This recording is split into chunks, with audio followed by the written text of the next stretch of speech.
Horror कहानियाँ थी। प्रेत, जिंदगी किस वक्त अपना रुख बदल लेगी ये कोई नहीं जानता। कब फूलों से भरी बगिया उजड़कर खाक हो जाएगी, कब मैदान बंजर रेगिस्तान हो जाएगा और कब खुशियों से भरी जिंदगी मायूस हो जाएगी, ये कोई नहीं जानता। ये कहानी है कनिष्का की, जिसे अंदाजा भी नहीं था कि उसके जीवन का अगला पल उसके लिए क्या लाने वाला था। एक ऐसा अंधेरा जो हमेशा के लिए उसकी खुशियों को खा जाने वाला था। मम्मा, तुम कब से तैयार हो रही हो और कितनी देर? जल्दी चलो ना, हम लेट हो जाएंगी। अभी आई लाडो, बस 2 मिनट, साड़ी तो पहनने दे।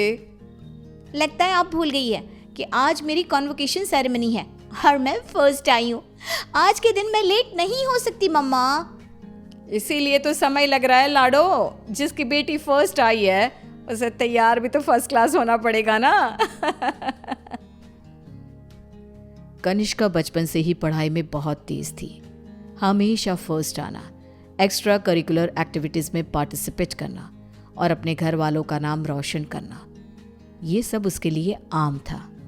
हड़बड़ाते हुए अपनी मम्मी और पापा के साथ कनिष्का अपने कॉन्वोकेशन में चली जाती है। I must say, Mr. and Mrs. Verma, you are very lucky जो आपके घर इतनी होनहार बच्ची पैदा हुई, वरना इस उम्र में तो अक्सर लड़के और लड़कियां भटक जाते हैं। पर कनिष्का दिन रात अपनी पढ़ाई में लगी रही और आज उसने हमारे कॉलेज का नाम पूरे स्टेट में रोशन किया है। स्टेज पर जाकर कनिष्का अपनी डिग्री लेती है। उसके लिए आज का दिन बेहद खुशी का था और वो इस पल को हमेशा के लिए कैद कर लेना चाहती थी। चारों तरफ खुशी का माहौल था। तभी कनिष्का की फ्रेंड्स उसके पास आती हैं। कनिष्का, इस बार तो हमें पार्टी चाहिए। हर बार तू बचकर निकल जाती है। अरे कौन सी मेरी जॉब लग गई है, इतनी भी बड़ी बात नहीं हुई है। अब बस लंदन यूनिवर्सिटी में मेरा एडमिशन हो जाए, तब पार्टी पक्की। तुम लोग कनिष्का की बातें तो रहने ही दो, मैं दूंगी पार्टी। आफ्टर ऑल कॉलेज की डिग्री मिल गई है मेरी बच्ची को। She is a graduate now. तो आज रात को मेरे घर पर पार्टी रहेगी, तुम सभी को आना है। रात को सभी पार्टी में आते हैं।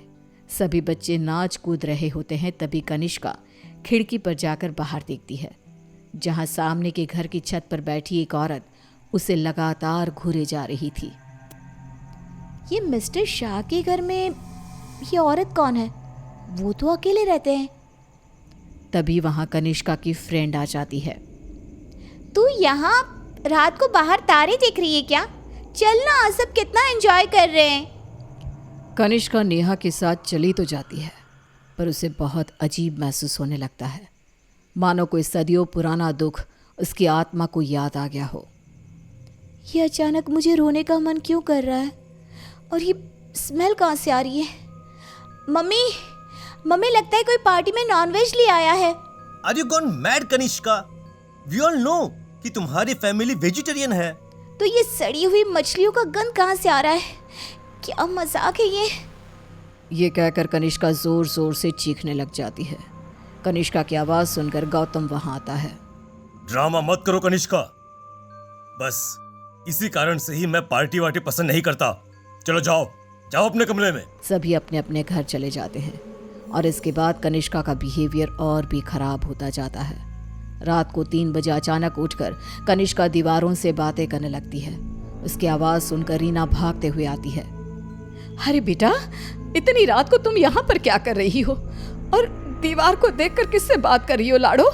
कोई नहीं है यहाँ। रीना कनिष्का को सीने से लगा लेती है। कनिष्का का शरीर बहुत गर्म था। रीना ये देखकर सोच में पड़ जाती है। आज तक मेरी बच्ची ने कभी ऐसा बिहेव नहीं किया। आज क्या हो गया है इसे? शाम तक तो बिल्कुल ठीक थी और अब अचानक इतना तेज बुखार। ये सब क्या हो रहा है? रीना भागकर थर्मोमीटर लाती है और कनिष्का का टेम्परेचर चेक करती है, पर उसका टेम्परेचर बिल्कुल नॉर्मल था। ऐसा कैसे हो सकता है? ये सब क्या हो रहा है? अचानक मेरी बेटी को किसकी नजर लग गई? रीना अपनी बेटी के साथ ही सो जाती है और अगली सुबह डॉक्टर को बुलाती है, पर डॉक्टर के टेस्ट के बाद भी सब कुछ नॉर्मल ही निकलता है।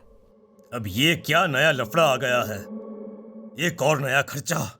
ये क्या कह रहे हैं आप? जब तक कनिष्का टॉपर थी तब तक आपकी बेटी थी, और आज बेचारी बच्ची तकलीफ में है तो ये सब कहने लगे आप? रीना और गौतम में बहस हो जाती है। गुस्से में गौतम घर से बाहर निकलता है, जहां उसे पता चलता है कि मिस्टर शाह अब नहीं रहे।